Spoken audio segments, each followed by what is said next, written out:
I'm so excited to have you on today. I'm really excited feels like a weird word to use when we're talking about what we're talking about.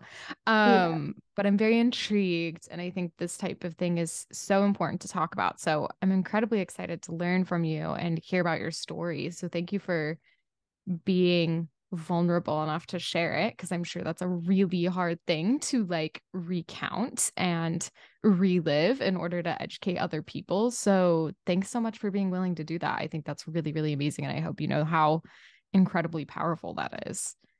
Thank you. And I think it's like a-okay to be like interested, excited, intrigued about having a psychotic episode and psychosis, just because like we never hear about it. It's such Mhm. like a misunderstood and kind of like unspoken kind of experience, even though it's actually really common. It's like Yeah. about 3% of the population, I think, experiences psychosis at some point in their lives, which if you think of like a class of 30, that's like one of your schoolmates you will Yeah, have that's had. actually like a Yeah. way higher rate than you would expect. Yeah. Yeah, I'm shocked that it's that high. But before we get into everything, I'm like, usually I do a big intro for the podcast, but I feel like we can just kind of get into it. But I would love if you could give everyone just like an introduction on yourself and who you are and a little bit about you before we kind of get into your story in whatever way that you want to tell it. Amazing. So I'm Anna. I'm a brand photographer at Studio Gently. I'm now an Edinburgh resident in beautiful Scotland as of last year, but I've been working for myself as a brand photographer for a lot longer. It's been 6.5 years now. So I always like to say to people, like, refer to my business as like what school year she would be in. Mm-hmm. So for people that know, like, you'll know the UK system. I think she's in like year one now, which Okay. adorable. But I'm a brand photographer. I work primarily with, I say, like kind and creative people, like that they either fit into one bucket or they fit into both. And I just feel super lucky to do what I do. And yeah, I'm super excited to chat on the podcast today. I love that. What is it about brand photography that you love? Like, I love that your ideal client is just kind and creative. I think we don't hear the word kind enough when it comes to ideal clients. Like, I'm like, that's such a beautiful and important word to use to identify your ideal client. So, and I think that like plays such a big role in brands and getting to know businesses. What is it? Have you like always done brands or what called you to that? Yeah, I've done brand photography since I started. It was something that I fell into so organically. I did a year abroad as part of my university degree. And Mm-hmm. when I came back, I'd spent 6 months with like this big DSLR that I did not know how to use. Hmm. And the shop that I used to work in was like, we need somebody to take product photos. Do you know anybody? And I literally just went, I have a big camera, so let me know. And they were just as clueless as I was, so they said yes. Hmm. And to start off with, horrendous, worst photographer ever, but I loved it. And I just had this, from this young age, love for independent brands, like speaking especially with like female and like gender non-binary kind of creatives. I just had such an appreciation for small businesses from a really young age. So it feels like I'm playing like so much of the time. And I just especially enjoy that feeling of playing with like within somebody's business and like the trust that's there in brand photography. And Hmm. also that for a lot of my clients, it's like the first time they get to feel really beautiful. If there's somebody that hasn't got married, or maybe they did get married, didn't have a photographer, what have you. There's so many elements of brand photography that I love and I feel really, I just find so affirming. And yeah, the kind and creative thing, same with being called Studio Gently. I just really noticed that my people are really sweet people, really lovely. Like that's me and my core. Like I've got a sassy side, but I'm definitely like a gentle personality. Hmm. And I just really wanted to be like, this is a beautiful thing that everybody should feel is within, you know, their skills, to not see as a Mm. negative. And yeah, one of my clients left a testimonial saying that I was gently powerful, and I was like, oh, there we That's go. such a That's it. beautiful, yeah. I'm like that, even just from the 5 minute conversation that we have had. I'm like, yes, that is the perfect description of you. And I love that. I think there's something so beautiful also about, I think like a lot of people get really hung up in creative careers that they need to be this like really loud or like bold and outspoken person in order to be successful, like super extroverted. I feel like that's something I hear a lot. They're like, what if I'm just like a quieter person? Like, how am I gonna do that? And so I think that's so beautiful that like you could be another testament of the fact that like, yes, you just get to be yourself and work with people who identify with that. That's so beautiful. I love that. Yeah, me too. And I think, especially because, like I say, I love working with so many female creatives. I feel like that's the celebration of like that feminine energy that is finally getting some kind of recognition in the mainstream. Yeah, it's Mm. beautiful. It's so needed and so beautiful. Oh, well, I love that. Well, so tell us a little bit about like how you got started. And like I'm trying to think of organic ways to like lead into your story, but I want to one hear about like what kind of led up to what we're here to talk about today, and like just kind of hear a little bit about like the beginning of your story, because I think that's always so important to lead up to anything significant that has happened to us. Which I'm like, obviously that's the whole premise of the podcast, is talking about these things. So yeah, I'd love to hear like how you got started and what like the kind of beginning of your career looked like for you. So my business started, it was September 2016, and it Mhm. happened because I had worked at that boutique that I mentioned earlier, shooting their photography. But I'd worked there since I was like 14 years old, kind of on and Okay. off.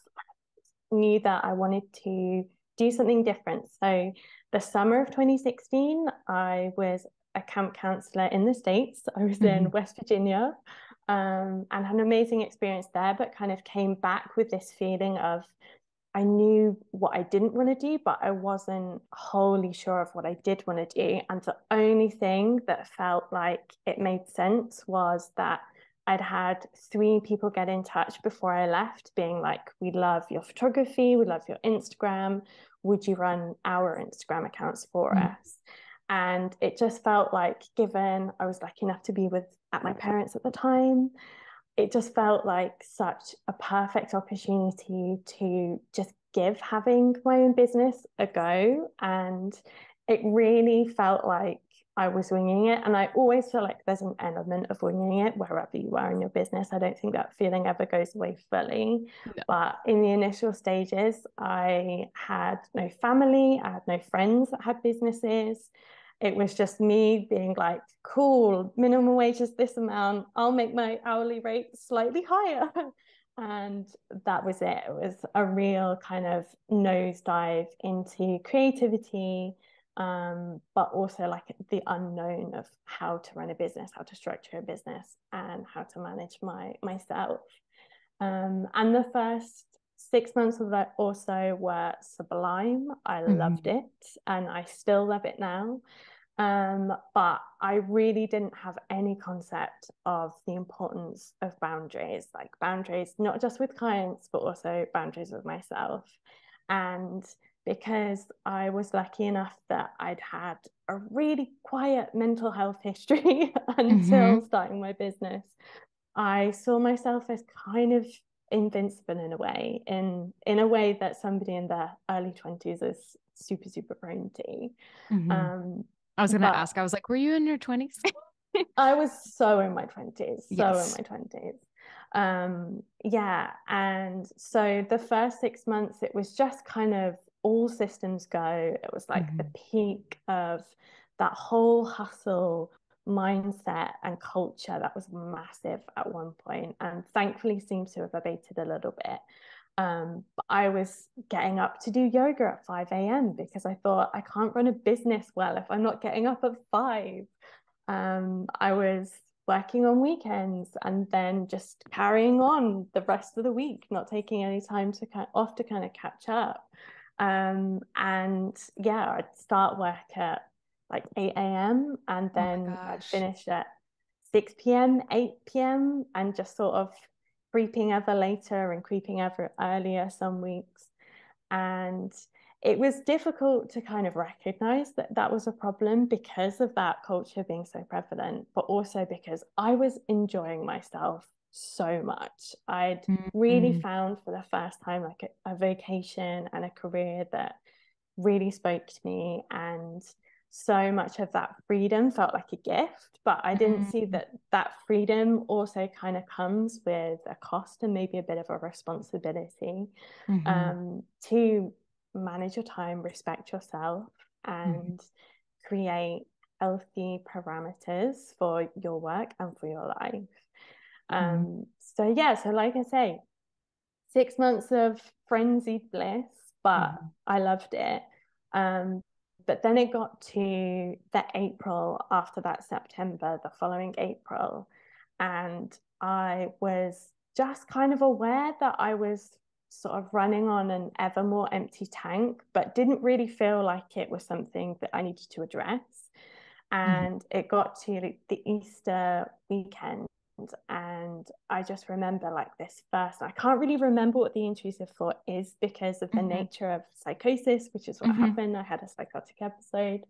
I can't remember what that first intrusive thought was, but that's one of the symptoms of psychosis, is to have intrusive thoughts that often make no sense. But it came in and I just went, and just accepted a whole different version of reality. And yeah, that reality, it was that my family was out to get me. I decided I needed to go and stay with a friend.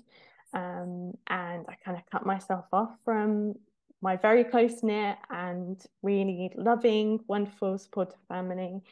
But I just felt that everything was normal and those intrusive thoughts were facts. And I didn't see the issue in 4 hours of sleep every single night. Oh my God. Okay. Yeah, it was real. It was so real.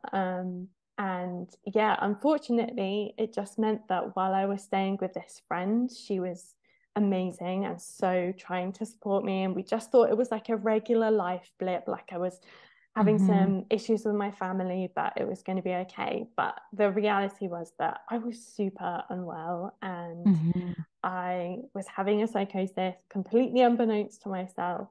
And yeah, it kind of ticked on for maybe about 8 weeks of less and less sleep, more and more intrusive thoughts, more paranoia, more delusions and what have you, until I reached a breaking point and it all kind of became very obvious that like, okay, this isn't everybody else, this is me. And yeah, I had to get help. So yeah, that's kind of the road that brought me up yeah. Obviously there's also, and if I ask anything and you're like, I don't remember, please feel free to say that and we can skip it. Cause I'm like, I've been very open about it on the podcast too, but very different situation. But my PTSD resulted in a lot of memory loss that like sometimes people ask me things from a couple of years ago and I'm like, I'm sorry, don't know, couldn't tell you. I know we went to that, you're telling me we went to an event together, sure, I don't remember it. So please feel free to be like, that don't know.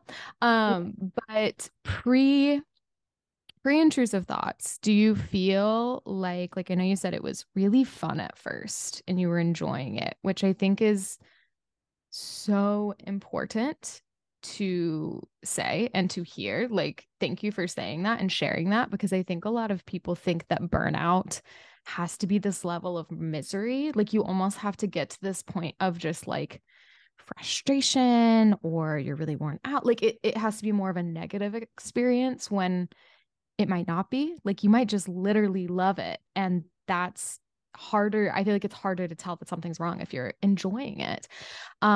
So in between that time of like enjoying it and then the intrusive thoughts kind of beginning, when you look back on it, do you feel like you can now identify maybe some things that were coming up or that you were feeling and experiencing that you're like, ooh, that was a big red flag? I mean, obviously there's some obvious ones, like 4 hours a night of sleep. That's, Yeah. yep, not sustainable for a human being.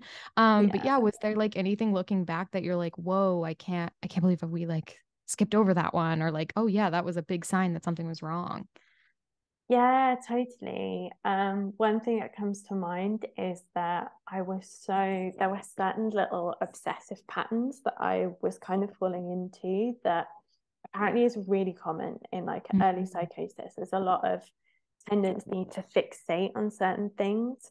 One of them was being obsessed with being at my desk and not having breaks and not speaking to my mum, which now seems so obvious, but at the Mhm. time it was very much like, no, obviously this is what I have to do. Like I need to concentrate, what have you. Mhm. And like bless my mum, that must have really sucked. Mhm. So that was one thing. Another thing that came up as like another like kind of fixation was I was so into tidying and minimizing my life and like decluttering, Mhm. all that kind of thing.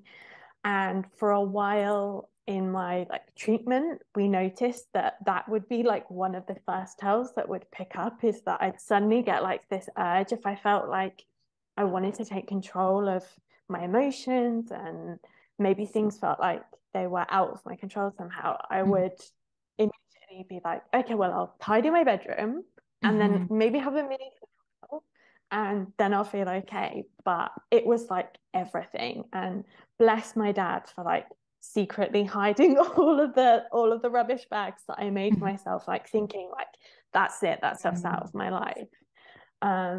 But yeah, apparently, again, super common thing that happens in early psychosis. A lot of people will find that they're fixating maybe on their work, or, you know, maybe it's like their exercise routine. And like if they deviate from that, it's really distressing for them. There's Mhm. usually some little patterns of obsession almost that can kind of take charge of you a little bit.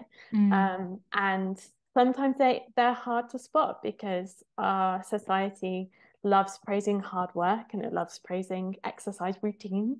Mhm. Um, so yeah, I would definitely say that that springs to mind. And beyond that, like definitely this sleep, like we've mentioned, I would say that just a withdrawal as well. Like I really took myself away from my friends and wasn't as communicative with my friends. And I'm an Mhm. introvert, so I don't have a lot of like social life to withdraw from. Like Mhm. I'm already somebody that I have a few friends, but I have really deep relationships with those Mhm. friends. But if I step back, then I'm really cutting myself very thin on kind of the social Mhm. life scale. Mhm. So that definitely happened Yeah, as well. So yeah, I would say those are the main things that spring to mind. that makes sense. I also am like, yeah, it's wild to hear you list some of the things, knowing that either we've all experienced something similar to a pattern like that, like that's been glorified or praised, or, know someone that has. But um, I think it's so easy to slip into those patterns of hyper productivity because, like you said, this hustle culture, which we're still like, I think we're kind of correcting from a slight bit, but like still it's, we are marked by our successes culturally and in society still. And, I'm like whole side tangent, but I'm like, I can rant for days and days and days how we have to pay for like necessities for living. I'm like, that's crazy that we literally pay for food and water. I like can't wrap my head around it. It's so wild. Um, how has Agreed. this, I don't know. I think it's so important to call a light to the fact that there are things that we glorify that can lead to something this extreme. And so, how has this kind of shifted your perspective on work and personal life and like hustle culture, even though that's like such a buzzword? But like, what does that? I'm curious also, like, what your perspective was on those things before this and now after. Like, have you always been a hustly person? I'm asking like 30 questions. I have so many questions. Love I'm actually going to stop asking it. questions. We can just start there. Yeah. I'd love to know what your perspective was on hustle culture prior and like now after, as I'm sure it has shifted so much. Yeah, I think before I started my business, I probably felt quite neutral about hustle Mm. culture Like I wasn't an employee that wanted to rock up late every day, but equally I wasn't an employee that would regularly stay late or what have you. I did what I needed to do and I was happy. But it almost kind of caught me unawares when I started my business, that suddenly I felt like this huge responsibility for like my livelihood and my future. And this little hustle gal just like popped out of me. And yeah, I was super into listening to podcasts every day and just consuming like all kinds of media, like reading every book that I could find about optimizing my morning routine and everything under the sun. And yeah, seriously drank the Kool-Aid on that one. So yeah, at one point I was really into this kind of lauding and praise of hard work and determination and what have you. But now I've realized that it's actually kind of sad when you think about how much time we spend working, that we're then almost encouraged to spend even more time working, when in reality, even if you work for yourself, your job is a job. Like you can be passionate about it, but when you think of the things that bring so much depth in this life and so much richness and happiness to us, it's not really about having a camera in your hands or being at a desk. It's about being with the people that you love. That certainly is the case for me. And now I just really want to remember that I'm Anna first and Studio Gently second. And that's part of the reason actually that I rebranded. Originally my business was my name, and I was like, we can't do this, like I wanted to have like a little step of separation. There were other reasons as well, but I just wanted to remember who I was, separate from my passions as a business owner, separate from my skills. And even recently, I've had like a little reminder, like over this winter, that I wanted to have hobbies. I've got into pottery, like I've got into knitting again, all these things, because I just so appreciate that, when it gets to, the later stages of my life, I will look back at this time and I will think, did I spend it well? Did I spend it wisely? And, part of spending it well and wisely is recognizing that we are being told a bit of a capitalism myth, and it's on us a little bit to check out of it and to build routines, habits, passions, have fun, be silly. Like my highest compliments at the moment, and I think it says everything, are like silly, goofy, and camp. Like if I say any of those three things about an experience, like I couldn't give it higher praise, because I just realized that was what, that hustle mentality was robbing me of. It was robbing me of my appreciation for happiness for its own sake, not for productivity's sake, but for its own sake. I love the like perspective on long-term, not consequences, effects, like of what this shaped for you. Because I do think it's one of those things where I always tell people, I'm like, I hope rock bottom isn't what brings you to realizing that you need to change something in your life. But for some of us, it is rock bottom. Like I always say, like after my divorce, that was my literal rock bottom, and it shaped everything.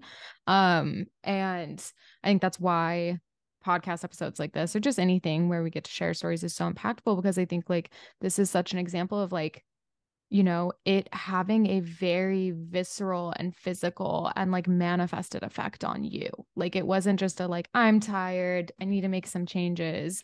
Like you said, it was like 8 weeks. Was that right? Like you said, it lasted I 8 think weeks. start to finish. Wow. So like what, and again, you can also be like, I don't want to talk about that. Please, like, feel free to decline any questions. What did that like, I'm like, that must have taken obviously such a toll on both you personally and your business. Like, for lack of a better term, I'm sure there were consequences almost for being like gone, or during this episode for 8 weeks. I'm like, that's 2 months. That's a lot of time to be off. Do you mind me asking like what that looked like, or what kind of like happened there? Yeah, so 8 weeks was how long I was kind of symptomatic and Hmm. untreated. I was still working actually most of that time, but then I Oh my took three gosh. months off my business Mm-hmm. altogether. So that summer 2017, I didn't do any work. My dad sat me down really sweetly, like held my hand and was like, "We've had a bit of a chat and we think that you need to step back from your business, like just for a little bit."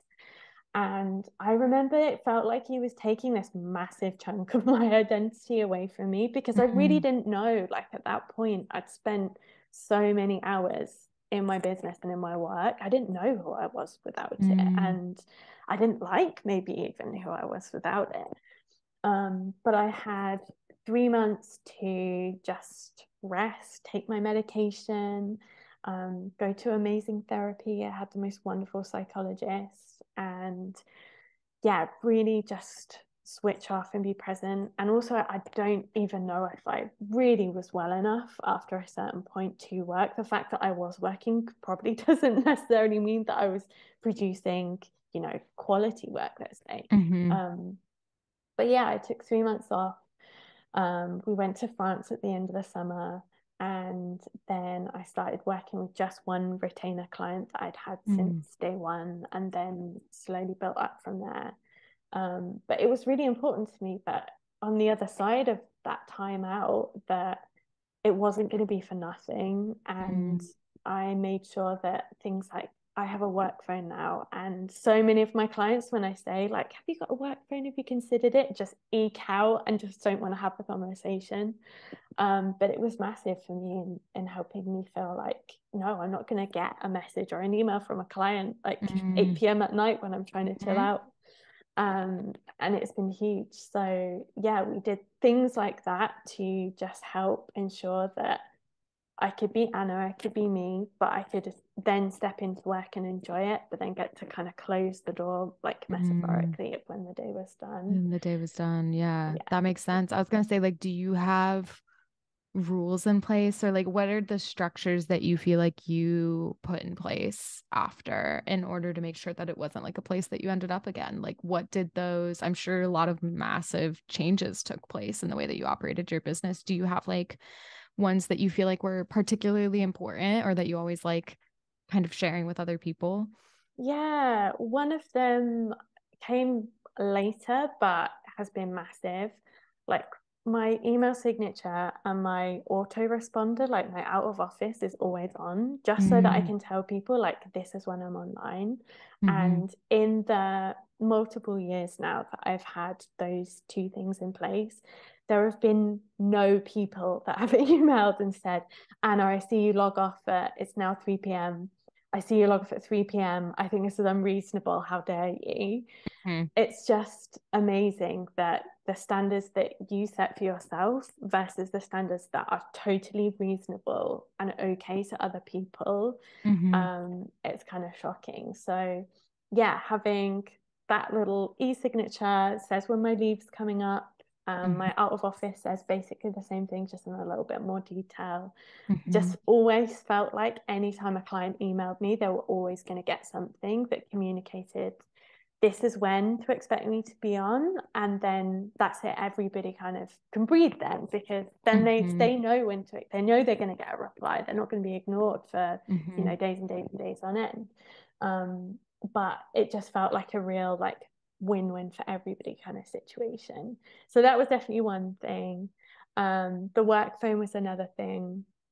And then I just really wanted to make sure that I built up enjoyable things in the rest Mm-hmm. of my personal time. And I'd sort of forgotten, in putting all of my energy into being productive, Mm-hmm. that energy into things for just me are Mm-hmm. valid, important, and necessary to help keep me well. So I made sure that when I still lived near my family, that I was seeing my baby nephew as often as possible. I have every Friday off, and I spend as many of those Fridays with him as possible.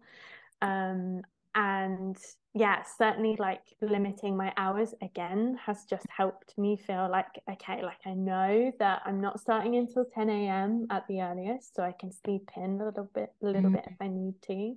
I get up at 8:30, which to some people is like crazy. Like 2016-year-old me would have been like, excuse me. No, same. That's also when I get up. And some people, like Yeah, my girlfriend and I literally the other day were like, remember how people stop? Like most people have to be at work in 30 minutes. Like that's so yeah, wild. Like we're so lucky that we get to yeah. choose to do this. But it's, I think, so important to just listen to. I learned a lot about chronotypes over the last couple of years, and I found that so like peace giving to recognize Mm, that it's my biology. And when you think of it from a perspective of we need everybody to be waking up at different times and falling asleep at different times, because in a tribal community, it would mean that you'd have somebody awake until 2 a.m. and like keeping a watch on everybody. And then there'd be somebody waking mm, up at like between 4 and 5. And mhm, even in like, say, a co-parenting scenario, mhm, again, like it's another thing to give me some peace about my sleep schedule, is that it's mm, cool because I find it easier staying awake later in the evening. I don't love doing it, but it's mhm, much easier for me than getting up early ever has been. So yeah, a lot of compassion has come into mm. like my view of myself and my view of my work for sure. Oh, I love that. Is there like, I know it's probably hard to summarize into like one point, but is there anything that you hope humans, but like especially creative business owners, take from hearing your story? Like if you're like, if you can hear or learn one thing, what would that kind of be for you? I would say that I just look back at my former self and I miss the resilience that she had, that Mm, I thought was going to be there forever. And unfortunately for me now, if I'm going through any kind of tougher spell, I will start to feel like very, very mild, like early psychosis, like the intrusive thoughts, maybe a bit of mhm, paranoia and stuff. Never as bad as it has been, but that's what comes back for me. And I just really have to protect myself in a way that, yeah, like 23, 24-year-old me just did not care about and did not have to do. mhm, And so I would say to people listening, like if you've never had a breakdown, if you've got no family history of any sort of concerning mental health, like was the case for me, I had no family history whatsoever, still see yourself as somebody who deserves to be looked after, and mm, you can still have Fridays off even if you didn't have a burnout that means that you kind of need them. You can still log off at 3 p.m. if that's something that you want to do. Like I don't do that every day. Some days it's 5 p.m., but a lot of the time it's 3 p.m. um I just wish that we all saw ourselves as worthy of being tended to and looked mm. after, even if we've not had a big, hard, difficult lesson that's looked us in the face and been like, no, you have to sort yourself out, because that's what happened for me. And it would be so much nicer to live the life that I live now without that caveat behind it, where it all kind of stems from safeguarding my mental health. That is a incredible like little nugget, not little nugget of wisdom. So thank you. Cause yeah, I think it's so important for people to hear that like you don't earn good treatment. You don't earn taking care of yourself. You don't earn a break. Like it doesn't, again, it doesn't take rock bottom. Like it should not have to. And it's actually really beautiful and incredible if you can learn from the stories of others or like the healings of others or the knowledge of others to be like, actually, yeah, that even though that might not be something that ever happens to me, like let's not even find out if it's possible. Like let's not let's not test the waters. Like if we don't know if the stove's on, let's not touch it. Like just in case. Like let's just not.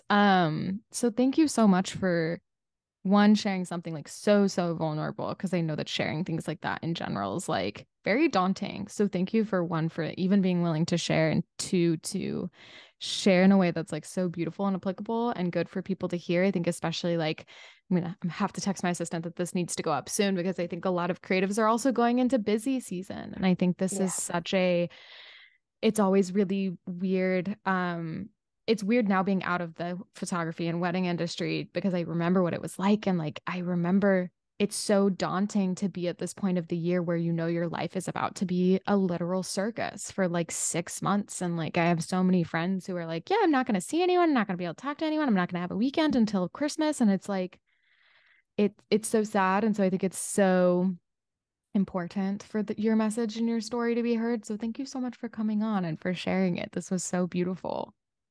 My pleasure. And I feel like that's what I hope that people can take from hearing me talk about my psychosis, is that even though it was without doubt, like we were talking about rock bottoms, without doubt, my rock bottom, like my hardest days, I wouldn't wish it on anyone, but I still wouldn't change it. And I still Mm-hmm. feel like there was so much like hope and learning that came from it. So if somebody's listening to this and they've been through something, or they find themselves going through something, like I would 100% say that, you know, these things can be the making of us. They can be the best and kindest teachers, even if it doesn't feel kind and fun at the time. And I think I'm going to be a better mum, hopefully, when that happens. I'm a better sister, friend, daughter, all of these things, and see the world in a way that's so much richer and more meaningful to me now that I've had that experience. So, yeah, again, I just hope it can be a little bit of like a calming thought for anybody that's been through or is going through something really tough, that like we just need time. You just need time, and you'll find that actually that was the right path for you, even if it was a really difficult one to take. Thank you so much, Anna. I'm like, this was so lovely. Me knocking the mic. I'm like, I'm gonna have to sit down and journal out some thoughts after this. Like, this was so beautiful and so like life-giving and inspiring. And I think just encouraging for people, no matter, like you said, like no matter what stage they're at. Maybe it's preventative, maybe you're in the thick of it, but I think it's so important to hear both sides. So thank you so much for sharing your story and for coming on. For those who don't know you, can you tell us where everyone can find you on the internet? Amazing. So my website is studiogently.com. Like I say, I'm a brand photographer. I'm also a brand photographer mentor. And obviously I'm mostly on Instagram, but it's at Studio Gently for TikTok, Instagram, Pinterest, everything. Amazing. Okay, well, we will link that in the show notes for everyone as well. So thank you so much again, Anna, for coming on. And thank you guys for listening. And we will see you next time.